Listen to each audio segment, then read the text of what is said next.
Here we see the Delta robots creating the patterns on the belts that later get transferred to the case loading robots. Notice the two different patterns created on the conveyor belts. One pattern is for the traditional top load format, the other for the stand-up display case. Versatility is the name of the game here. These pouches are being identified and inspected using 3D vision, which provides precise robot pickup location as well as rejection of bags that are out of spec.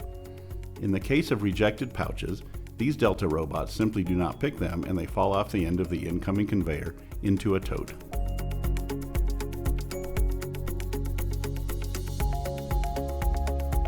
Now we can see the robot that is set up to load into a vertical display case.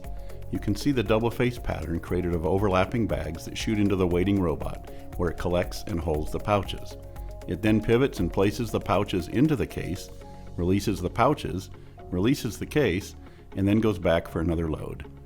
The tool is easily adjustable for different sizes and formats of pouches. For an even larger range of bag sizes, a different tool can easily be attached to handle almost any size product.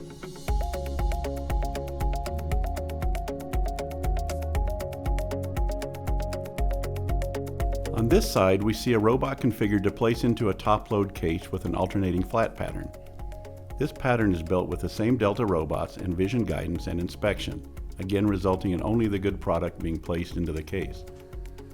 These loading robots can be configured as shown in order to build two different formats at the same time, or configured the same to get twice the throughput on a particularly fast-running format. For very large cases, such as a 3-sided club store display, the two robots can be coordinated together to move a very large tool to handle larger, heavier product.